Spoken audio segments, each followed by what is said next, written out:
Croyez-vous que cuire un vin dans une sauce en fera disparaître tout l'alcool, que les crevettes augmentent le cholestérol sanguin, que le gras de canard est aussi bon pour la santé que l'huile d'olive et que manger plusieurs petits repas par jour fait moins grossir que prendre 3 gros repas par jour? On dit tout ça, mais est-ce de la science ou de la fiction?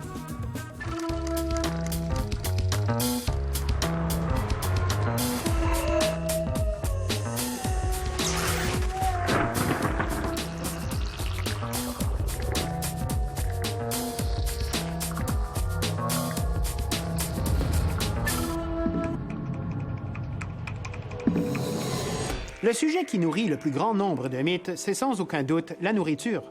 Comme on mange 3 fois par jour et qu'une variété incroyable d'aliments s'offre à nous, pas étonnant qu'on essaie de nous faire avaler des sornettes. On prétend que lorsqu'on utilise du vin dans une sauce, le fait de chauffer le liquide fera disparaître tout l'alcool qu'il contient. Donc, on pourrait servir une sauce bordelaise à un jeune enfant. Mais est-ce que c'est vrai? Bœuf bourguignon, coq au vin, magret de canard au porto, des plats qui nous font saliver et qui ont comme autre point commun un alcool sur la liste des ingrédients. Dans une marmite de bœuf bourguignon, par exemple, on retrouve une bouteille entière de vin rouge contenant en moyenne 12 % d'alcool. Évidemment, comme on ne mangera pas tout le plat, la quantité de vin ingérée lors de ce repas est assez faible. Mais on prétend aussi que la cuisson va faire évaporer tout l'alcool contenu dans le chaudron. Même chose lorsqu'on flambe un dessert. En mettant le feu au cognac, on détruirait tout son alcool, ne conservant que la saveur capiteuse de l'eau de vie. En théorie, du moins. Il y a plusieurs facteurs qui peuvent influencer le taux d'alcool résiduel dans une recette. Ça peut être, par exemple, le type de recette qu'on va faire. Est-ce que c'est une recette qu'on flambe? Est-ce que c'est une recette qu'on va faire mijoter pendant plusieurs heures? Et aussi le récipient qu'on va utiliser. Est-ce que c'est un récipient qui est très large? Est-ce que la surface du liquide est très grande ou si c'est plutôt une petite casserole? Mais ça peut être aussi le type d'alcool qu'on va choisir. Est-ce que c'est une bière qu'on a ajoutée ou c'est plutôt un spiritueux? Et la quantité d'alcool aussi qu'on va ajouter. Donc, la quantité et le pourcentage de notre boisson alcoolisée vont avoir une influence sur la quantité résiduelle à la fin de la préparation.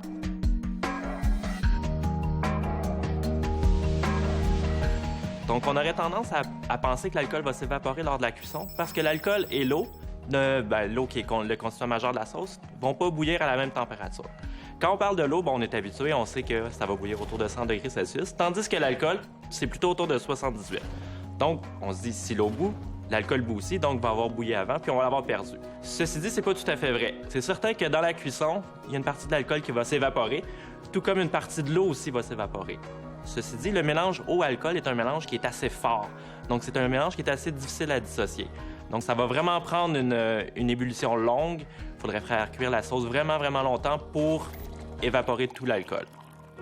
De plus, le mythe peut aussi être lié au fait que, on se dit, on met de l'alcool dans la sauce, on ne sera pas en état d'ébriété. Donc, essentiellement, oui, parce que le vin, généralement, qu'on utilise dans les sauces, c'est un faible pourcentage d'alcool. C'est un taux de 12 à 15 %.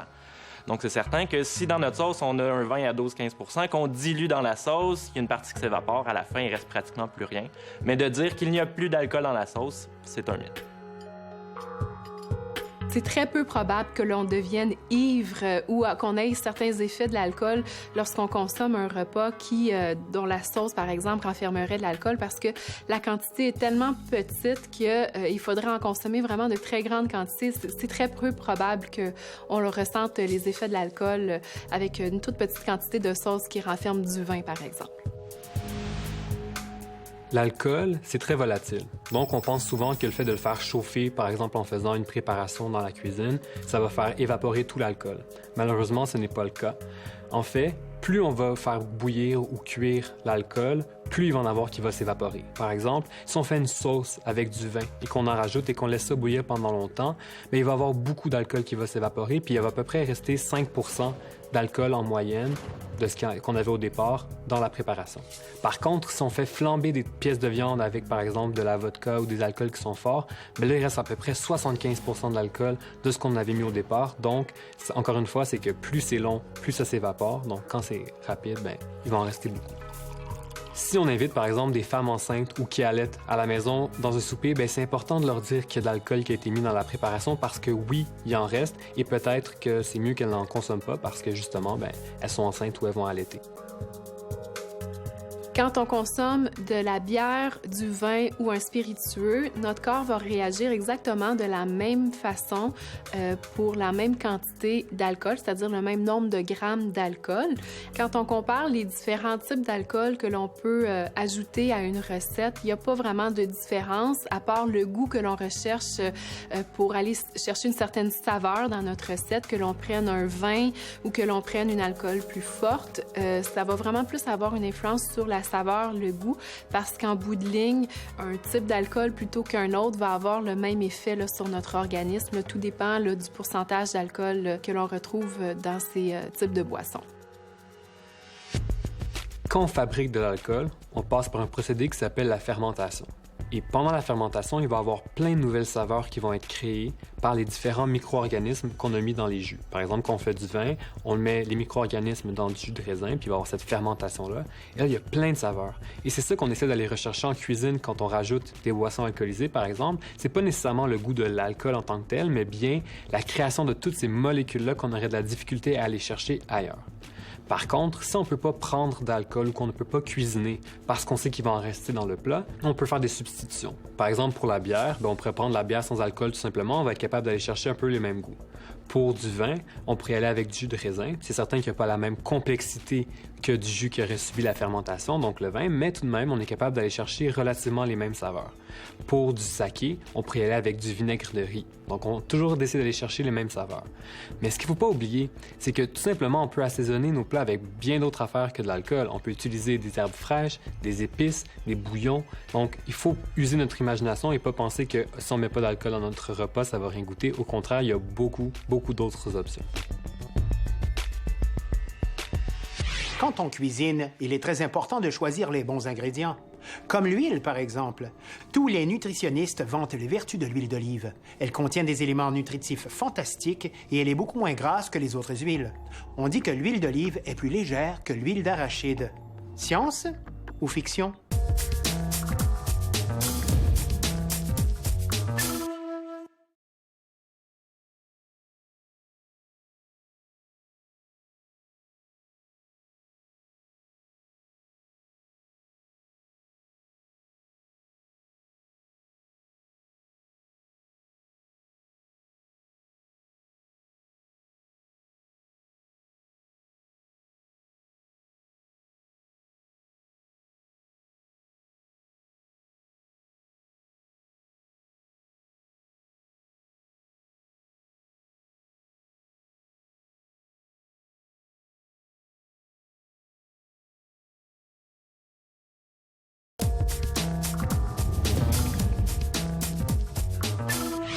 Juste avant la pause, on se demandait si c'était vrai que l'huile d'olive est plus légère, moins grasse que l'huile d'arachide.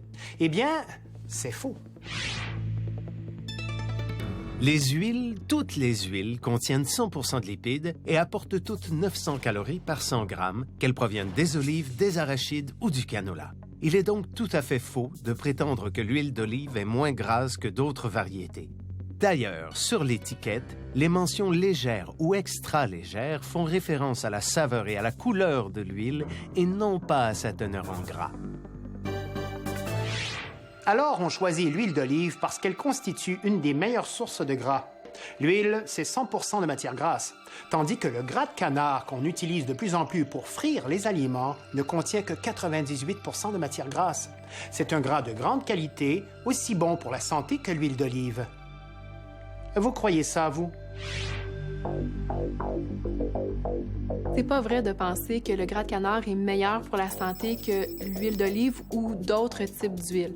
Vraiment, les huiles végétales comme l'huile d'olive, l'huile de canola sont vraiment les meilleurs choix en termes de qualité de gras que l'on peut retrouver au niveau de notre alimentation. Les gras de type animaux comme le gras de canard ou le beurre renferment des gras saturés qui sont des gras qui sont un petit peu plus néfastes au niveau de la santé quand on en consomme de très grandes quantités.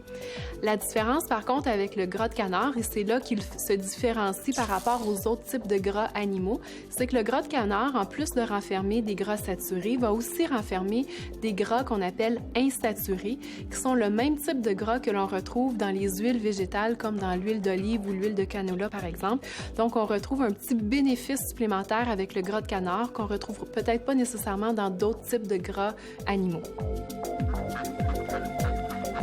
Pour vous donner un exemple, les gras saturés, qu'on retrouve notamment dans le beurre, qu'on retrouve dans le gras de canard, bien, c'est des gras qu'on a longtemps cru qui étaient nocifs pour la santé du cœur. Mais dernièrement, on s'est rendu compte que finalement, c'est peut-être pas aussi dangereux qu'on le pensait, on n'est pas trop certain. Ce qu'on sait par rapport aux gras et au niveau de la santé et qui sont relativement certains, c'est que les gras trans, qu'on va retrouver notamment dans des margarines qui seraient hydrogénées ou bien qu'on va retrouver dans des graisses qui vont être frites, par exemple, bien ça, oui, ça a un impact qui est négatif sur la santé du cœur. On en est certain, ça fait augmenter le mauvais cholestérol et diminuer le bon cholestérol. D'un autre côté, quand on regarde des gras qui sont polyinsaturés, comme par exemple les oméga 3, qu'on va retrouver dans le poisson, mais qu'on peut retrouver aussi dans des huiles comme le canola, bien ça, on sait que ça a des effets bénéfiques pour la santé du cœur. D'un autre côté, les gras monoinsaturés, qui sont des gras qu'on va retrouver par exemple dans le gras de canard ou dans l'huile d'olive, mais ça va avoir des effets qui vont être bénéfiques sur la santé du cœur. Donc, ce qu'il faut comprendre, c'est qu'il y a plein de différents gras qu'on va retrouver dans les matières grasses qu'on utilise habituellement. Tout d'abord, le Guide alimentaire canadien va recommander des limites de gras par jour, donc de lipides. Donc, c'est autour d'une 60aine de grammes par jour de lipides qu'il faut consommer. Après ça, selon la source, bien, généralement, oui, il y a la quantité de lipides, mais il y a aussi la qualité du gras. Si on oublie peut-être l'apport en graisse saturée, bien, le gras de canard a quand même des avantages, puis c'est pas pour rien qu'on l'utilise dans la cuisson. Donc, c'est un corps gras qui, contrairement peut-être au beurre ou à l'huile, qu'on va pouvoir utiliser à très forte température puis que ça n'aura pas d'impact sur le goût des aliments. Donc, ça va faire beaucoup moins de fumée puis ça va rester puis on va pouvoir chauffer notre aliment très fort, ce qui va peut-être pouvoir faire cristalliser certains sucres. Après ça, ce qui est intéressant, c'est que le gras de canard, on peut l'utiliser pour une cuisson ultérieure. Il suffit juste de le filtrer, de garder seulement le gras, puis on peut le remiser, par exemple, au congélateur pour une prochaine utilisation. Donc, par ici, bon, le gras de canard est peut-être un peu plus dispendieux à l'origine, mais on peut le réutiliser, donc ça peut amener certains avantages aussi.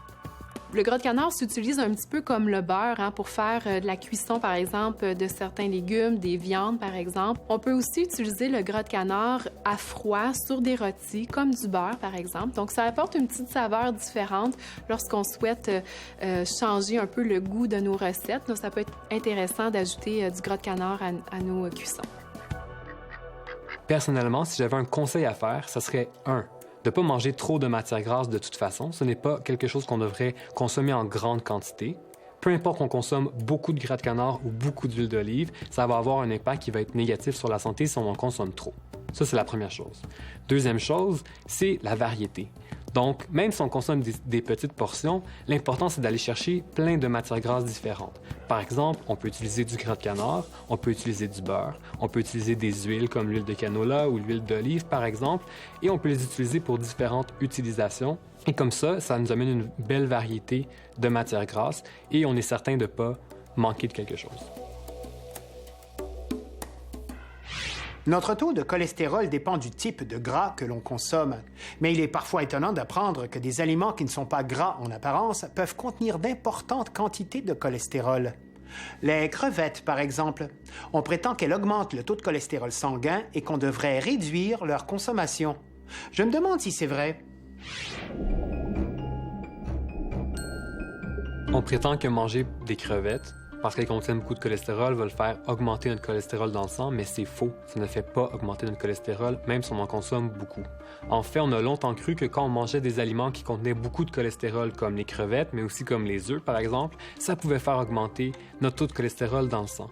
Mais ce qu'on s'est rendu compte, finalement, c'est que c'est probablement pas le cholestérol qui est contenu dans les aliments, mais plutôt d'autres types de gras, comme par exemple les gras saturés ou les gras trans, qui pourraient avoir un effet qui est négatif sur le cholestérol dans notre sang. Par contre, c'est certain que si on souffre de maladies cardiovasculaires ou si on a un taux de cholestérol qui est très élevé déjà, bien là, il faut faire attention, puis oui, ça peut être bénéfique de diminuer les aliments qui contiennent beaucoup de cholestérol.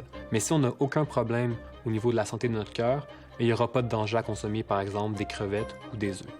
Il faut savoir qu'il y a seulement autour du quart du cholestérol qui provient de notre alimentation.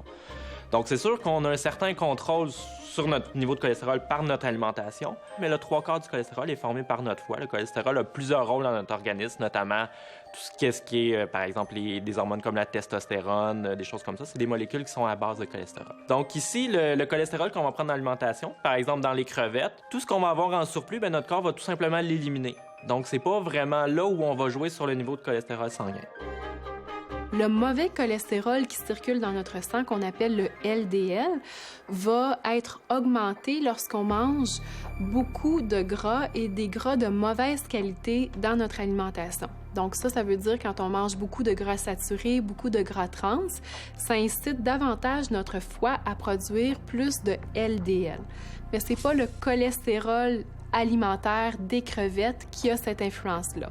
La crevette, c'est un bon choix au niveau de notre alimentation, mais c'est souvent les accompagnements qui viennent avec la crevette qui sont problématiques.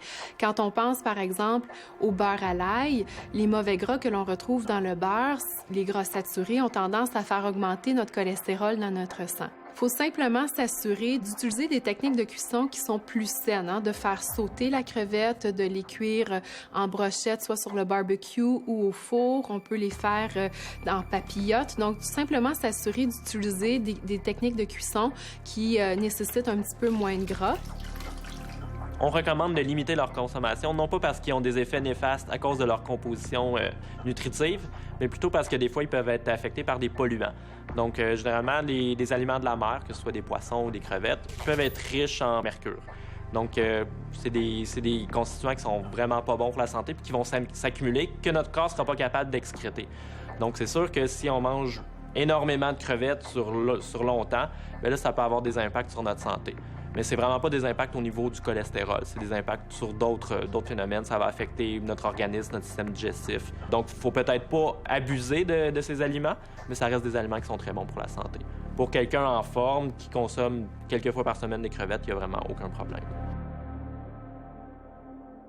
Presque tous les aliments sont bons pour la santé quand on les consomme avec modération.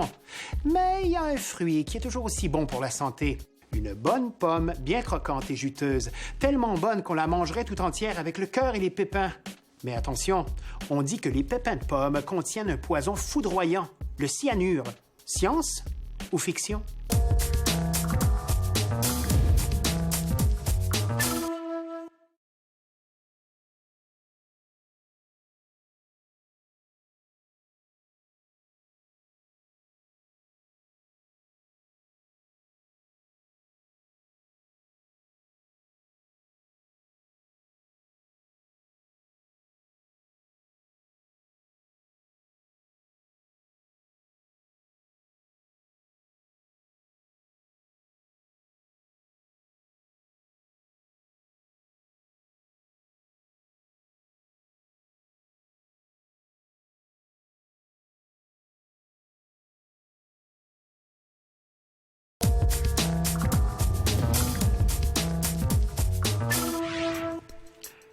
Avant de se quitter pour la pause, on se questionnait sur le mythe qui prétend que les pépins de pommes contiennent un poison très puissant. Oui, c'est vrai, il y a bien du cyanure dans les pépins de pommes, mais il faudrait en manger une grande quantité pour en ressentir les effets. On sait que le cyanure est capable d'empêcher le sang de prendre de l'oxygène, ce qui entraîne l'asphyxie. Mais pas de panique, il faudrait vraiment consommer beaucoup de pépins, des kilos, pour avoir de vrais problèmes. La présence de cyanure dans les fruits est tout à fait logique et fait partie du mécanisme de défense du végétal. Certains pépins contiennent des substances amères, plus ou moins toxiques, qui découragent les animaux de les manger. Les doses en sont rarement mortelles et souvent inoffensives, mais suffisantes pour empêcher l'animal de manger le pépin ou le noyau. Comme la reproduction du végétal dépend justement des noyaux et des pépins, l'animal va les laisser sur le sol après avoir mangé le fruit, ce qui permet et facilite même la reproduction de l'arbre ou de l'arbuste. Encore une fois, la nature fait bien les choses. Oui, la nature fait bien les choses, mais elle est souvent bien mystérieuse. On prétend que le fait de manger plusieurs petits repas durant la journée est moins engraissant que si vous consommez 3 gros repas par jour.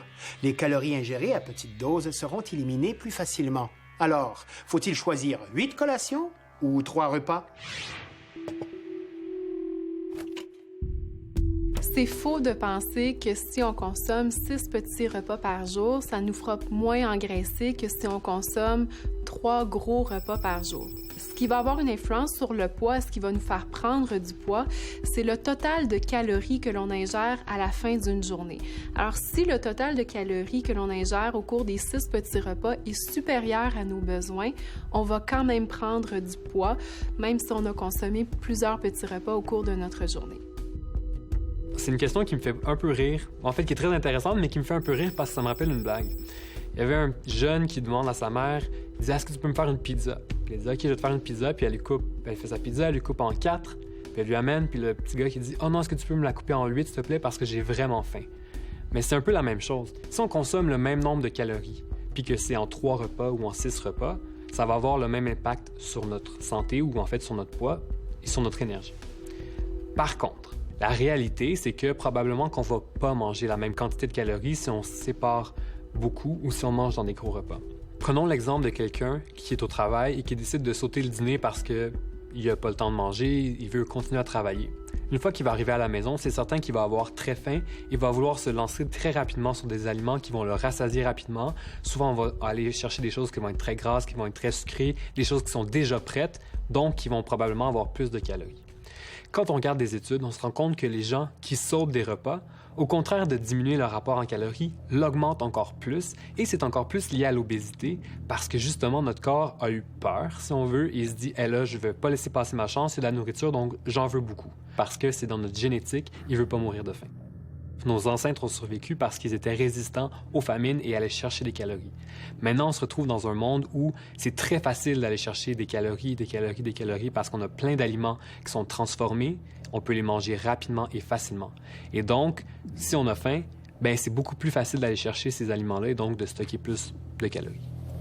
L'idéal quand on parle d'équilibre au niveau de l'alimentation dans une journée, c'est d'aller chercher au moins 3 repas par jour et des collations au besoin. Lorsqu'on ressent la faim entre les repas, c'est important de manger, de prendre une collation parce que la faim, c'est un signal que notre corps nous envoie pour nous indiquer qu'il a une petite baisse d'énergie, qu'il lui manque un petit peu d'énergie pour pouvoir poursuivre ses activités.